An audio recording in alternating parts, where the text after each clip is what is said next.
చందమామ కథ తలవని తలంపు. చెన్నపట్నంలో ఒక పెద్ద ఫ్యాక్టరీ ఉంది. ఆ ఫ్యాక్టరీలో రోజు కొన్ని వందల మంది పనివాళ్ళు పనిచేస్తూ ఉంటారు.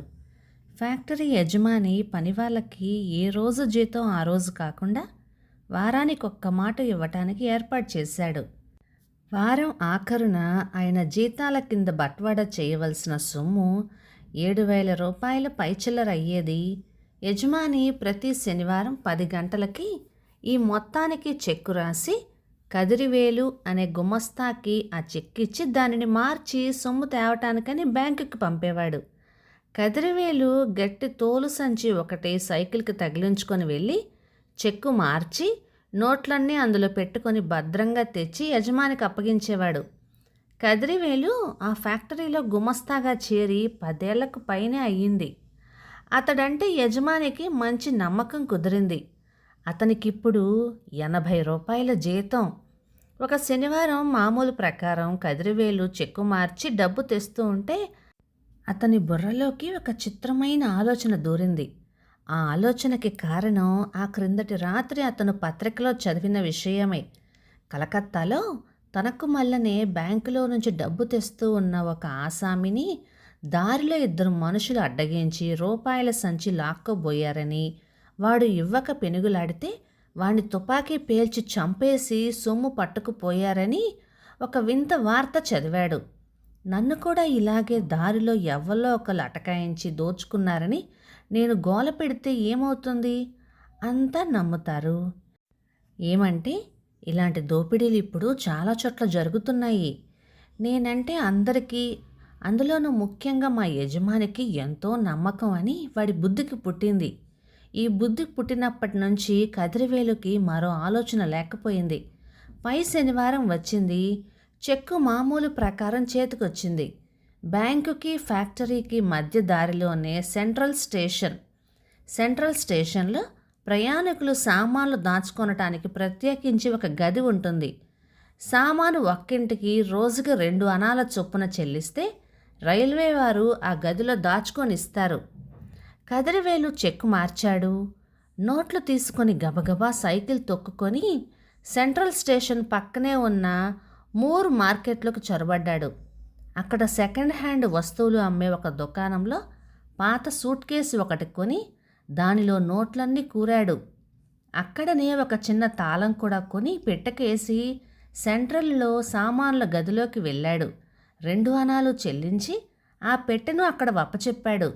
అక్కడ గుమాస్తా కదిరివేలు పేరు రాసుకొని రసీదిచ్చాడు. కదిరివేలు బయటకొచ్చి తోలు సంచి నిండుగా రాళ్లు కొక్కి దారిలో ఎదురయ్యే బకింగ్హామ్ కాలువలోకి దాన్ని గిరాటు వేశాడు. చొక్కా పంచా చింపుకున్నాడు. జుట్టు రేపేసుకున్నాడు. ఫ్యాక్టరీ చేరుకుని ఏడుస్తూ యజమాని గదిలోకి చొరబడి, బాబోయ్, కొంప మునిగిపోయింది. 4 జమాజట్టి లాంటి వాళ్ళు నన్ను ఆపుచేసి బలవంతంగా రూపాయల సంచి లాక్కుపోయారు అంటూ నిజంగా జరిగినట్టే నమ్మకం కలిగేటట్టుగా చెప్పాడు. యజమాని నిర్ఘాంతపోయాడు. సొమ్ము పోతే పోయింది, ఆ దుర్మార్గులు నిన్ను ప్రాణాలతో వదిలిపెట్టారు, అదే నయం అంటూ కదిరివేలుని ఓదార్చి వెంటనే ఆయన పోలీసులకి టెలిఫోన్ చేశాడు. మరో గంటకి పోలీస్ ఇన్స్పెక్టర్ వచ్చి వాకప్ చేశాడు. కదిరివేలుని చాలా ప్రశ్నలు అడిగాడు ఆయన. వాడన్నింటికి తడుముకోకుండా జాగ్రత్తగానే జవాబులు చెప్పాడు. ఇన్స్పెక్టర్ తిరిగి వెడుతూ యజమానితో రహస్యంగా, అయ్యా, కొంపతీసి ఇది మీ గుమాస్తా ఆడుతున్న నాటకం కాదు కదా? అతడు నమ్మకస్తుడేనా అని అడిగాడు. అందుకు యజమాని, ఎంత మాట! కదిరివేలు చాలా యోగ్యుడు, నాకు తలలో నాలుక లాంటివాడు అన్నాడు. సరే అయితే అంటూ ఇన్స్పెక్టర్ వెళ్ళిపోయాడు. తక్కిన గుమస్తాలంతా కూడా కదిరివేలుని ఓదార్చారు.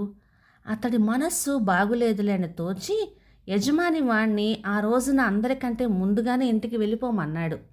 కదిరివేలు ఇంటికి పోయి ఆ చిరుగుల దుస్తులు మార్చేసి ఆత్రంతో సెంట్రల్ స్టేషన్కి బయలుదేరాడు.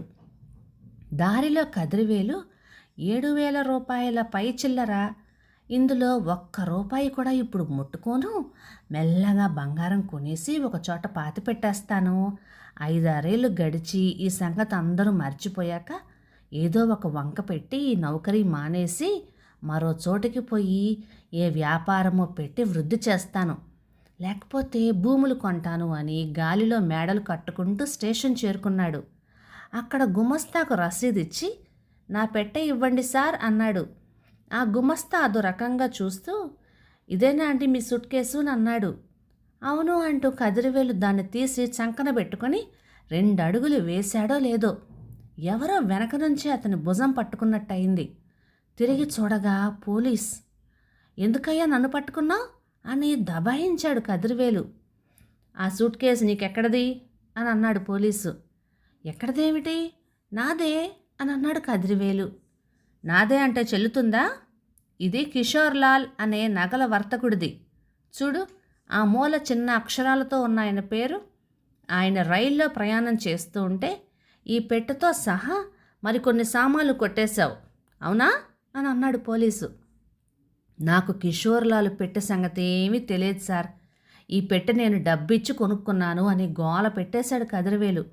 అప్పుడు పోలీసు ఇదంతా ఇన్స్పెక్టర్తో చెబుదు గాని పద నడు త్వరగా అని ఇన్స్పెక్టర్ దగ్గరికి వాణ్ణి లాక్కొని పోయాడు. ఇన్స్పెక్టర్ కదిరివేలుని చూడ్డంతోనే మధ్యాహ్నం సొమ్ము దోచుకున్నారన్న ఫ్యాక్టరీ గుమస్తా అతడేనని గుర్తుపట్టేశాడు.